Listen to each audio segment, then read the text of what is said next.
rekam jejak figur pemimpin NTT 1 2024-2029. Tiap 5 tahun masyarakat diminta untuk memilih pemimpin agar bisa merebahkan beban penderitaan hidup mereka di pundak sang pemimpin yang dipilihnya. Kadang setelah terpilih, sang pemimpin sering abaikan akan kebutuhan pelayanan sosial yang adil dan merata. Harapan masyarakat pun kandas tak menentu. Inilah persoalan yang dialami masyarakat dari waktu ke waktu, sehingga rakyat merasa bahwa penderitaan hidup mereka tak mungkin bisa ditolong oleh sang pemimpin yang dipilihnya itu. Kini pilkada serentak periode 2024-2029 telah nyaring berbunyi di seantero bumi Nusa Tenggara Timur. Figur-figur pemimpin mulai mendaftarkan diri lewat partai politik dan independen. Dan setelah itu, masyarakat akan diberikan kesempatan untuk memilih pemimpin baik sebagai gubernur, bupati, dan wali kota, dengan harapan agar sang pemimpin terpilih itu mampu mengelola wilayahnya masing-masing selama 5 tahun ke depan untuk kesejahteraan rakyat yang berkelanjutan.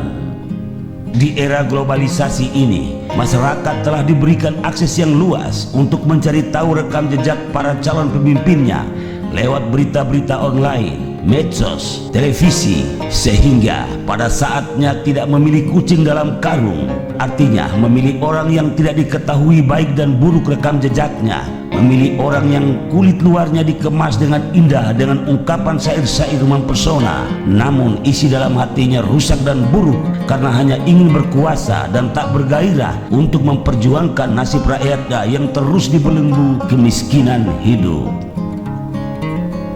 Di tengah-tengah hiruk pikuk naik turunnya harga-harga bahan pokok pangan tak menentu, figur-figur pemimpin kita mulai mendaftarkan diri sebagai bakal calon gubernur.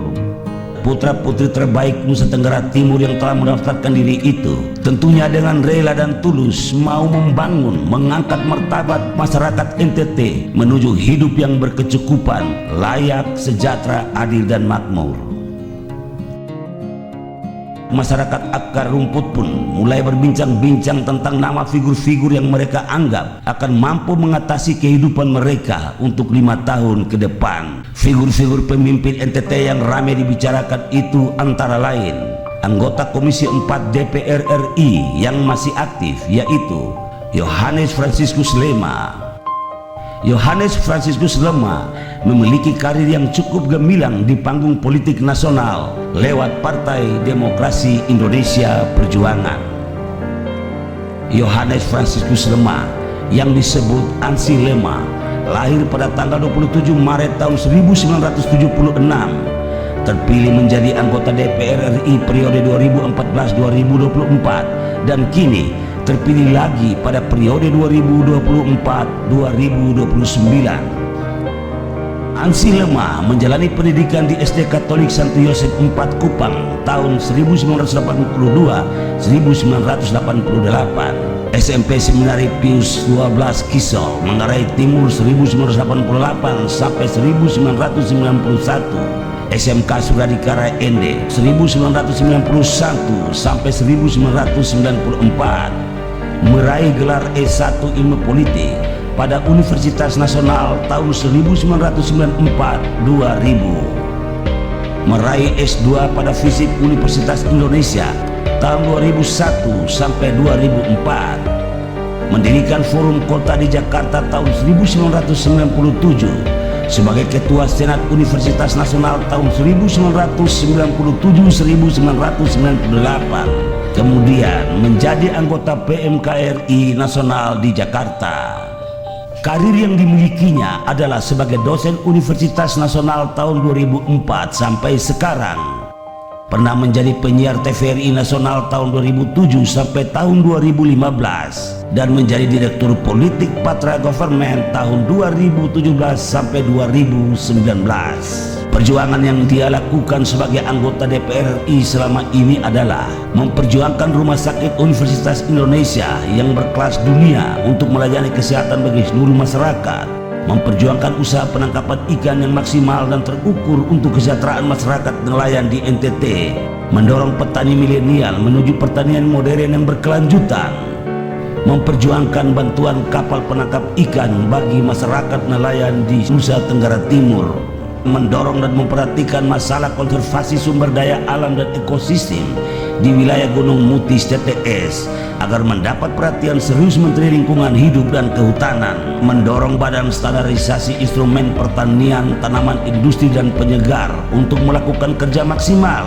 yang bermanfaat bagi kesejahteraan rakyat, memperjuangkan agar pemerintah serius melakukan vaksin demam babi Afrika agar peternak dapat berusaha dengan baik, memperjuangkan agar pemerintah serius memperhatikan dan mengatasi masalah politik pemecah belah dan intoleran, memperjuangkan kebutuhan nelayan di Kabupaten Melaka agar memperoleh alat-alat penangkapan ikan yang layak.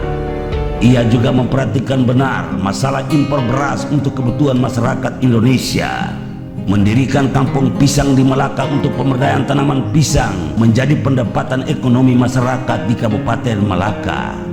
Ia peduli pada sampah yang terjadi di Kota Kupang dan berusaha memberikan solusi untuk mengatasinya. Ia meminta pemerintah untuk membenahi sektor energi dan pangan secara serius. Ia menggandeng DKPP untuk melakukan bimtek produk olahan ikan di Kota Kupang, mendorong Badan Pangan Nasional untuk mengatasi dan membereskan masalah carut-marutnya pelayanan pangan kepada masyarakat, terlebih pada masyarakat kecil. Dan masih banyak lagi perjuangan-perjuangan Ansi Lema yang dilakukannya untuk membantu masyarakat di tiap kabupaten sesuai kebutuhan masyarakat di daerahnya masing-masing. Demikianlah sosok figur calon pemimpin NTT yang kami paparkan ini. Edisi berikut kami akan mencoba membeberkan rekam jejak figur-figur lainnya yang juga menjadi impian masyarakat NTT.